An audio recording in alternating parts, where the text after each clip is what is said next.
Man has always believed in some kind of a God.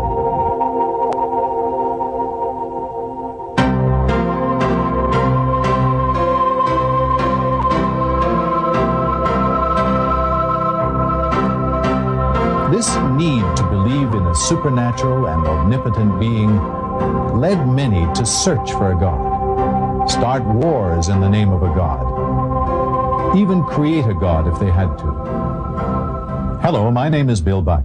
In this report, we are going to present to you what we call the ultimate miracle. You see, when man chose to believe in gods, most of these gods had one thing in common. It was required that they be feared, worshipped, served, and revered. Numerous religions sprang up to serve these gods. Some of the oldest religions still exist today, namely Buddhism, Hinduism, and Shintoism. Some of these religions believe in many gods. For example, a god of fire, a god of water, a god of love, a god of prosperity, and so on. Then came the monotheistic religions, those that believe in one God, all of which are considered major influences in global history and affairs. These are Judaism, Christianity, and Islam, and significantly, they share a common belief in one global history and affairs. These are Judaism, Christianity, and Islam, and significantly, they share a common belief in one supreme God. Perhaps the best way to portray these is to look at Jerusalem, where all three religions mingle. We have a historical account of biblical and other prophets and the miracles that they are credited with having performed. There was Moses, who we are told talked to God and led the Jews out of bondage and brought them the 10 Commandments. He even parted the Red Sea when pursued by Pharaoh and his troops, according to the Bible. There was Jesus Christ, who is the Son of the living God to Christians. Through him, Christians entered into a new covenant with their Creator. Lastly, there was Muhammad. Muslim history tells us that in Mecca, God revealed to him the Quran, the Muslim holy book, which is recited fervently and followed by 1/5 of the world's population. For many centuries, and in spite of man's experience with religion, there still remain many mysteries. The most baffling and complex mystery of all remains the identity and the concept of this God that man has never seen and yet believes in so religiously. This sea of religious confusion has been swelling all the time. Many religions, all claiming to be right, began to break into sects. During all this time, man was advancing economically, socially, militarily, and intellectually. Man continued to advance technologically at an unprecedented pace. But in terms of religion, he was still in this sea of confusion, often misled by tricksters and deeply disappointed with his unanswered prayers to this unseen God. Disappointment and confusion led many to lose their belief. Agnosticism and atheism have become widespread. Many now openly reject or at least question the existence of this God who has been so popular throughout the ages. The theory of Darwin became the accepted opinion of many scientists and scholars who were able to draw supportable conclusions from the proof and arguments presented. But now, most scientific and religious thinkers realize that there are deeper questions. So, where does that leave us? Are there any real solutions to this religious dilemma?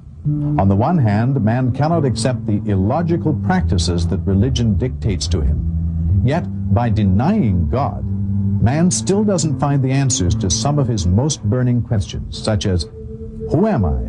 Why am I here? Is there a God? What is the purpose of life? Just when man's tolerance to manual labor reached a limit and the Industrial Revolution lay around the corner, now an intellectually enlightening revolution seems to be around the corner. Previous generations were converted to believe in God by means of miracles. However, modern man cannot believe in God because of these. He has watched men walk on the moon. He is presented daily with the latest technological marvel. He has come across too many false claims, fake miracles, and fake prophets. He has become very cynical, especially when it comes to ancient myths and beliefs. With some arrogance, he believes that he knows more than his forefathers, let alone those ancient reporters of fantastic events. He wonders what they would have thought of some of today's miracles. Today's man needs something substantial. He needs an ultimate miracle. All the miracles that were supposed to have converted man over the ages were limited to a particular geographical location or a time period. By definition, an ultimate miracle would be something that is perpetual, not limited to a certain century or geographical location. It would be for all of the people to see all of the time. It would be something that is physical, touchable, examinable, verifiable, and irrefutable. A few years ago, noted scientist and television personality Carl Sagan, in his best-selling novel, talked about a mathematically coded message from outer space. On page 431, the author states, "My fondest hope for this book is that it will be made obsolete by the pace of real scientific discovery." Well, it seems that Carl Sagan's fondest hope has come true. Research over the past few years has uncovered just such a mathematical code in a document that is over 1,400 years old. There are other miraculous aspects to this document. For instance, only in the past 20 years has science been able to witness the development of the fetus in the very early stages. However, 1,400 years ago, the development of the fetus in the first 28 days had already been documented, and with such graphic accuracy that it left Dr. Moore, chairman of the anatomy department at the University of Toronto, utterly amazed. For at this stage, the embryo is only about 1/10 of a millimeter long and would appear like a dot to the human eye. To discern its shape would require a powerful microscope. However, microscopes were not developed until the 17th century. And yet, 1,400 years ago, we find the following. Thereafter, we created of the drop a thing which clings, a leech-like structure. Dr. Moore confirmed that the embryo does in fact cling to the wall of the uterus. Another passage describes the stages of fetus development. God makes you in the wombs of your mothers in stages, one after another, within 3 veils of darkness. Dr. Moore confirmed the accuracy of this description also. He explained that the 3 veils could reasonably be interpreted to mean the mother's abdominal wall, the wall of the uterus, and the amniochorionic membrane. It goes on. We've all heard about the Big Bang Theory, but who would expect to find an account about the Big Bang Theory 1,400 years ago? But there it is. Do the disbelievers not realize that the heavens and the earth used to be one entity? Then we parted them. The separation process resulted in the formation of multiple worlds. Mention of these worlds is made several times in the document.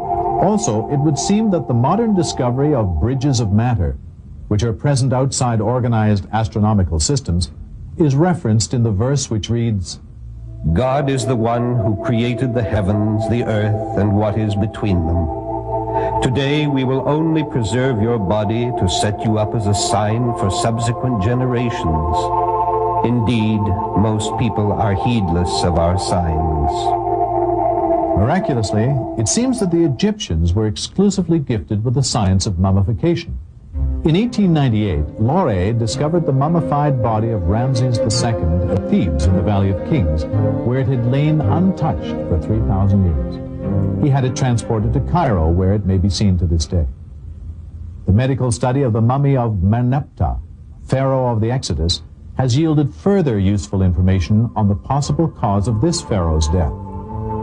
The lack of signs of deterioration of the body proves that the body did not stay in water for a prolonged period of time. And in the heavens, for many centuries it was believed that the moon had its own light. Science discovered not too long ago that the moon really did not generate its own light, but acted only as a reflector of the sun's rays. God is the one who made the sun luminescent and the moon a light, and he designed its phases to provide you with a timing device. God did not create all this in vain.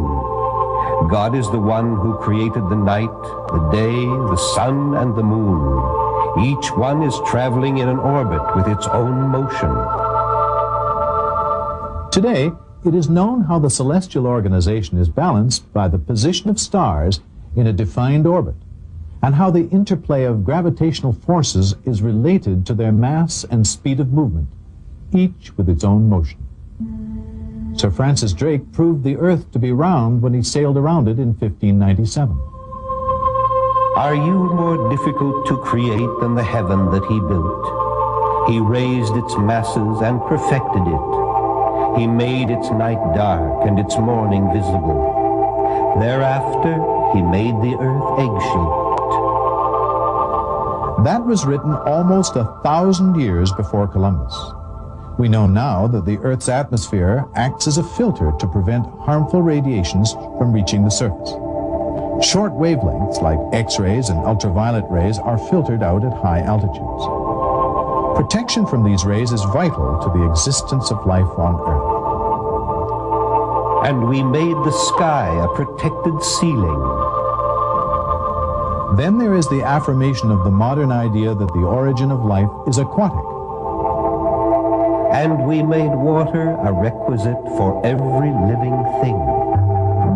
Water is the simplest chemical compound of importance to all living things. Most organisms consist of 50 to 95% water. Scientists know that absolutely every living entity known to man requires water for its existence. Many properties of water make it essential to life's processes. Its ability to dissolve a great variety of substances is vital because most chemical reactions within organisms can occur only in a water solution. Take the field honeybee, busy bringing in nectar from flowers. On entering the hive with a full honey sac, which is an enlargement of the esophagus, the field bee regurgitates the contents into the mouth of young workers, called house or nurse bees. These, in turn, deposit nectar in a cell and carry out the tasks necessary to convert the nectar to honey. This we have known for about 80 years. And your Lord inspired the bee. Build homes in the mountains and the trees, and what the people build for you. Then eat from all kinds of crops and obediently follow the designs of your Lord. Out of their bellies comes a liquid of various colors, wherein there is healing for the people. This should be a sign for those who reflect. Remember, this statement was made 1,400 years ago. How in the world could somebody have known 1,400 years ago that honey came from the belly of the bee? This document also claims that there is a healing property in honey. Honey does, in fact, have mild antiseptic properties. The Russians used honey to cover their wounds in World War II. The wounds retained an amount of moisture and left very little scar tissue. Because of its density, no fungus or bacteria could grow in the wound. It is also known that if a person suffering from allergies from a certain plant is given honey produced from that plant, that person builds up certain resistance to the allergy. 1,000 years before the discovery of the circulation of blood, and roughly 13 centuries before it was known what happens in the intestine to ensure that the organs are nourished by the process of digestive absorption, we find a verse in the document. From between the urine and the blood comes pure, delicious milk. Only recently was it found that from what the cow eats, there is a separation of nutrients into the blood and the urine, and the remainder ends up as milk. Progress in botany 1,400 years ago was nowhere advanced enough for it to establish as a rule that plants have both male and female parts. Nevertheless, we read in the document, God is the one who sent water down from the sky and thereby brought forth pairs of plants, each separate from the other. Today we know that fruit comes from plants that have sexual characteristics, even when it comes from unfertilized fruits like bananas. Of all fruits, God placed on the earth two of a pair. This document stated to early man the remarkable premise that mountains move like the clouds. We know this to be true now, since the earth rotates around its axis and around the sun. But to an ancient, what could be more contradictory to the obvious than that mountains move? And yet, when you look at the mountains, you may think that they are standing still, but they are moving in the same manner as the clouds. Such is the creation of God. We know now of continental drift, of folding, which forms mountain ranges. The Earth's crust is like a solid shell on which we can live, while the deeper layers are hot and fluid. Have we not made the earth an expanse, and the mountains stakes? The stake-like stability of the mountains is linked to the folding phenomenon in that the folds provide the foundations for the reliefs that form the mountains. From this aspect, they are indeed like tent stakes driven deep into the ground. He makes his chest straightened, like one who climbs towards the sky. Fingerprinting became a scientific method of identification in the 1880s with the research of Sir Francis Galton. Galton calculated mathematically that no two persons could have exactly the same fingerprint patterns. We can even reconstruct the tip of his finger. All of these scientific phenomena have been taken from the same book. Other examples contain infinitely more precious data, which directly relate to facts discovered by modern science. But it took modern computers to discover them. It is only now that the numerous verses of this text have finally become comprehensible. Dr. Maurice Bucaille, an eminent French scientist, says that it is impossible to explain how a text produced 1,400 years ago could have contained ideas that have only been discovered in modern times. Many other scientific phenomena, the barrier between salt and fresh water, the branch-like progression of combustion, all were mentioned 1,400 years ago. In a notable recent experiment conducted by NOVA, it was found that at the exact moment of death, there is a slight weight loss in humans, but not animals. This document states that at the moment of death, God takes the soul away. And now we come to the most incredible significance of these discoveries. Remember, we said that modern man needs an ultimate miracle to release himself from the bondage of religious frustration and confusion about his Creator. Well, it so happens that this ultimate miracle does exist in this document, the identity of which we are about to reveal. This ultimate miracle exists in the form of a scientifically proven mathematical code that is touchable, examinable, verifiable, and utterly irrefutable. Not only does it prove that the author of this divine document is God Almighty, but it also serves as the first physical evidence for the very existence of God. And it serves as a means for preservation, for the document itself, so that the reader knows that every word, indeed every letter, is from God Almighty. This document is the Quran. And the ultimate miracle is the perfect and unchallengeable mathematical code. This mathematical code, this signature of the Creator, has always been here in the Quran for all to see. But only recently was it revealed, and then only with the help of a modern computer, by Dr. Rashad Khalifa, the Imam or minister of the Mosque of Tucson. Briefly, let me explain. The Quran consists of 114 chapters. 29 of these chapters are prefixed with letters that remained mysterious for 1,400 years. Nobody knew what they meant until now. Before we go into details of this, let us look at a simple example that will allow us to realize the magnitude of this miracle. Take a simple sentence like, Jack and Jill went up the hill. There are 7 words and 24 letters in this sentence, and this is called the simple mathematical structure of this sentence. Now, let us try and change this mathematical structure, but still try and convey a specific meaning in good English. Let us say we want to convey the same meaning with a sentence containing 7 words and 26 letters. We must pad 2 letters in Jack and Jill went up the hill. In trying to do this, we soon see that the word Jack and the word Jill cannot be changed.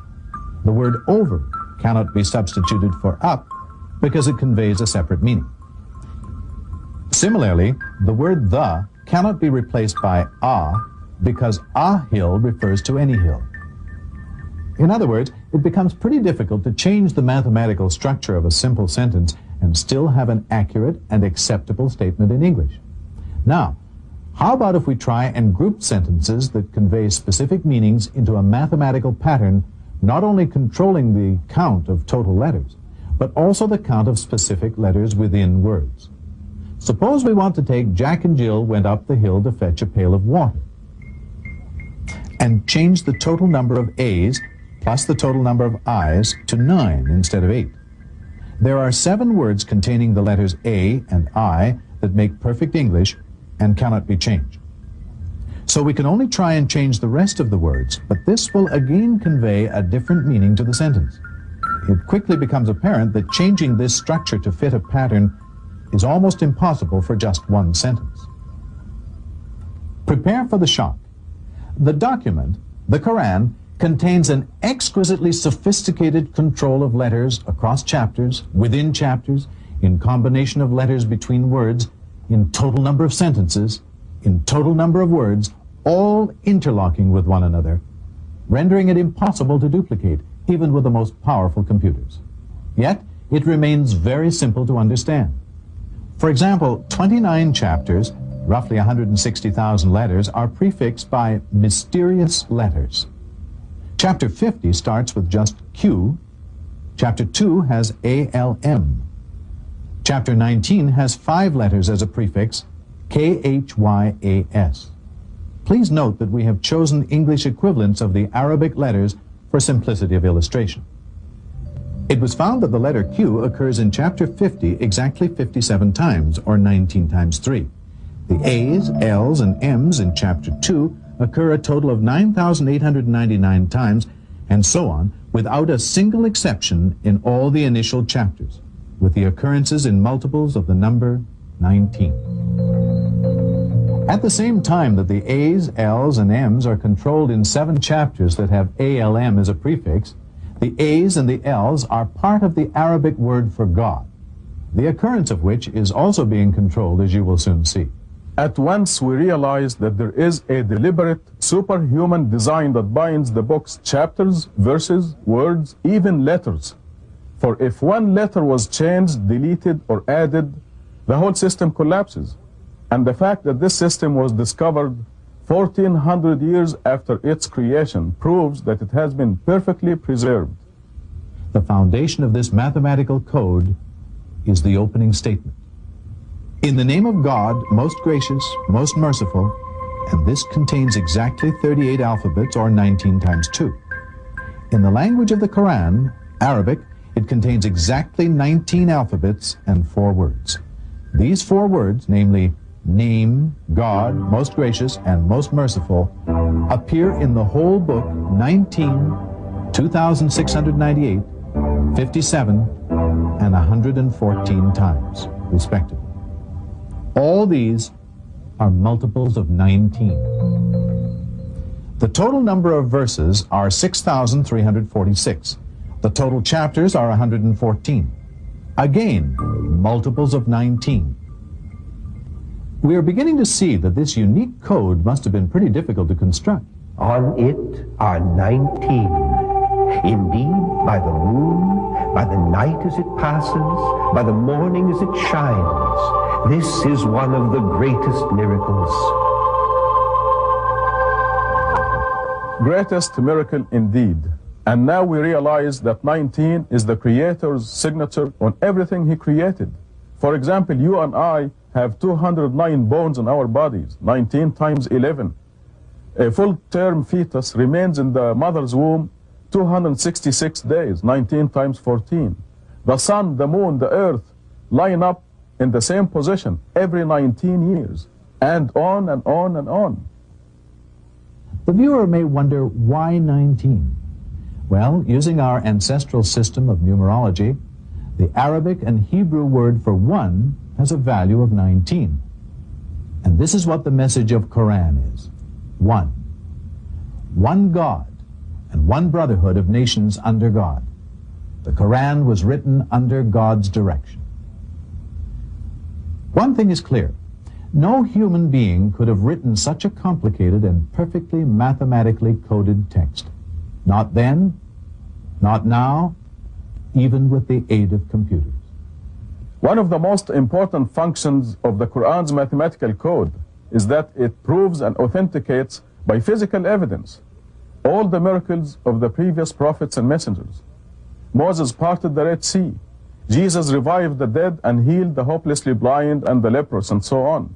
Now these miracles are mathematically composed within the Quran and proven by this code to be true. God was the witness. His words are divine. And what he has proven by means of the ultimate miracle is that the Quran is indeed his word, the word of God. Therefore, let us look to it to answer some of our most crucial questions, such as why are there famines, disasters, and diseases? And what is the overall purpose and meaning of life?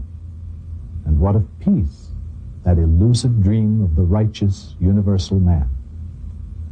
Given now that the message of the Quran is one God, one brotherhood, think of it.